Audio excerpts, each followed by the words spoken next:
All right, hello competitors, and thank you guys for registering for the 2020 Idaho Masters Championship presented by Discraft. My name is Carolina Halstead, and I am one of the new TDs for this year's tournament. This will be a 2-day, 3-round B-tier tournament, which is being held out in Caldwell, Idaho at the Mallard Disc Golf Park. Now let's get to the tournament layout. All right, guys, and we start with hole 1. This is a par 3, 376 feet downhill. OBs are going to be this left path and beyond, the path in front of the basket, and the path behind the basket and beyond will be considered OB as well. This is a par 3, 376 feet. Okay guys, for hole 2, you have a Mando right off the tee. You will need to be left of this first tree that you see on the right hand side of your screen. There is a drop zone if it's missed. OBs are going to be this left path and beyond, so your first drive will have to meet the Mando and get back inbound since you'll definitely be flirting with OB off the tee. This is a par 3, 279 feet, played slightly uphill. Okay, for hole 3, we have a par 3, 297 feet. We have another Mando, which will be right of the second tree that you see here coming up on the left side. There will be a drop zone in place if you end up missing that. The OBs are going to be to the left path and beyond, so make sure that you guys stay out of those areas. Again, this is a par 3, 297 feet. For hole 4, this is a par 3, 343 feet going downhill. Now right off the tee, you will need to make sure that you get your disc into this playable area because the path and beyond are all considered OB. Again, this is a par 3, 343 feet. Okay, for hole 5, we have a par 3, 380 feet. OBs are going to be all paths and beyond, so you'll be able to see those here on the left and the right side of the basket. This hole is a pretty open fairway, so you'll have plenty of opportunities to get out there and make your shot. Again, this is a par 3, 380 feet. Now we're moving on to hole 6A. This is one of our new pin placements that we have specifically for this tournament. This is a par 3, 318 feet. OBs are going to be all paths and beyond. So as you can see, this black box coming up here, this is actually going to mark the pin placement for this hole. Again, this is a par 3, 318 feet. Okay, hole 6B's tee pad is going to be on top of this little amphitheater that we have here. This is a par 3, 265 feet, playing downhill. This is going to be our first island hole of the tournament, so anything outside of the marked island is considered OB, and you will have a drop zone if you miss it. This hole again is par 3, 265 feet. Alright guys, here is hole 7. This is one of the 2 signature holes we have out here at Mallard thanks to the narrow fairways and their super tight OBs. Everybody who gets a chance to play out here ends up having a love-hate relationship with this course thanks to these holes. Okay, for the Pro and MA1 division, we have a par 4, 535 feet, and for Am, Rec, and Juniors, they will be teeing off from a shorter tee pad, making it a par 4 at 425 feet. The road on the left and beyond will be considered a hazard, and the field to the right will be OB. Again, this is a par 4 at 535 feet. Okay, so for hole 8, we have another new pin placement as well. It's going to be a par 3, 280 feet, slightly downhill. You will have a Mando right off the tee that you must meet. You need to be right of this first tree that you see here coming up on the left side, and if you end up missing it, you will be required to re-tee. The OBs are going to be this left path and beyond, the road in front of the basket, as well as the field behind those trees. Now coming up here, you'll be able to see the black box, which will mark the pin placement for this hole. Again, this is a par 3, 290 feet. Alright guys, here is the second signature hole out here at Mallard. This is hole 9. For the Pro and MA1 division, this is a par 4 at 706 feet. Ams, Rec, and Juniors will be playing from a different tee pad, making it a par 4 at 485 feet. Now the challenging part of this hole isn't that it has the narrow fairways.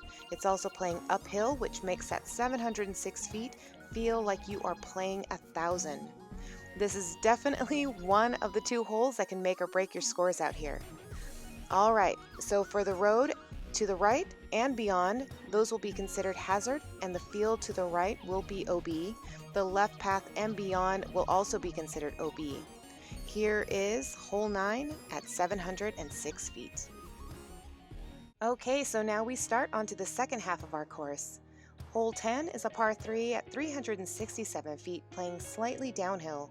Our OBs are going to be the sand trap you see on the left path and beyond, as well as the road. Now the gravel and rocks will be considered inbounds. This is a par 3, 367 feet. Okay, for hole 11A, this has another custom pin placement. It's a par 3 at 435 feet. The OBs will be the left path and beyond, as well as the road to the right.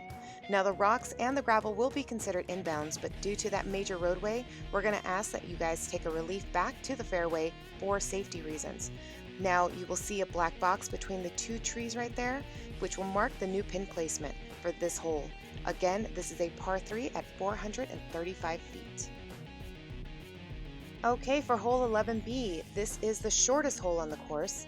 This is a par 3, 233 feet going downhill.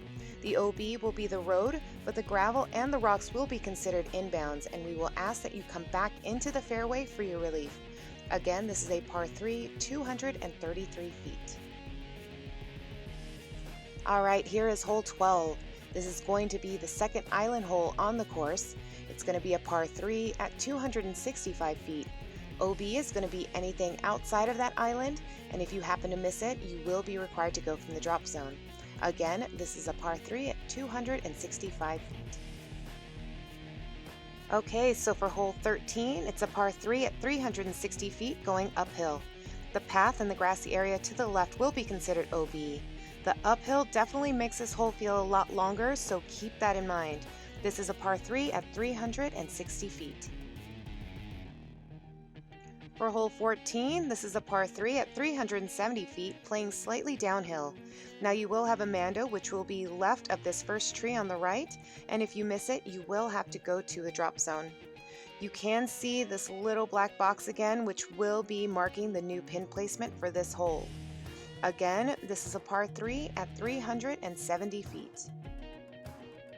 All right, on to hole 15. This is a par 3 at 326 feet. This one has a Mando, which will be left of the second tree that you see there on the right. Now, if you miss that, there will be a drop zone in place. OB is going to be the path to the right and beyond. And again, this is a par 3 at 326 feet. Okay, for hole 16, this is also a new pin placement that we have for the tournament. It's going to be a par 3, 285 feet, playing slightly uphill. OB is going to be path to the right and beyond, as well as the gazebo. Now, if you look at the little black box again, that marks the pin placement for hole 16. And again, it's a par 3 at 285 feet. All right, for hole 17, this is a par 3 at 346 feet. Now this is a blind shot because you will be shooting over a hill to your basket. OB is going to be path to the left and beyond, as well as the gazebo that you see. Again, this is a par 3 at 346 feet. All right, guys, now for our final hole of the tournament, hole 18. This is a par 3 at 420 feet. Now this hole does have a lot of different OB options here, so let's go through them. All the paths will be considered OB, as well as the gazebo that you saw on the left side. There is a playground to the right of this, which will also be considered OB, along with this sand trap. You do have the final OB, which will be the road behind the basket, so make sure that you don't overthrow your shot. Again, this is a par 3 at 420 feet. All right, guys, this concludes our tournament layout run-through for the 2020 Idaho Masters Championship presented by Discraft. I want to give a huge shout out and thank you to Kyle Lambert for providing the awesome drone footage, which allowed me to showcase each of these holes individually for you guys. Also to Jason Oxen of 208 Disc and Steve Lloyd, who is one of our local Innova ambassadors. Thank you guys for your ongoing support and guidance through this whole tournament process. Also, another thank you to the City of Caldwell and their Parks and Recreational Department for allowing us the use of their course for one of our tournaments. We hope to continue building a strong and positive relationship with the city so we can all enjoy many more tournaments here in the future. All right, guys, now please remember it will be very warm on tournament days, so make sure that you guys are well hydrated and that you guys have everything you need to keep yourselves comfortable during the tournament. All right, we'll see you guys there.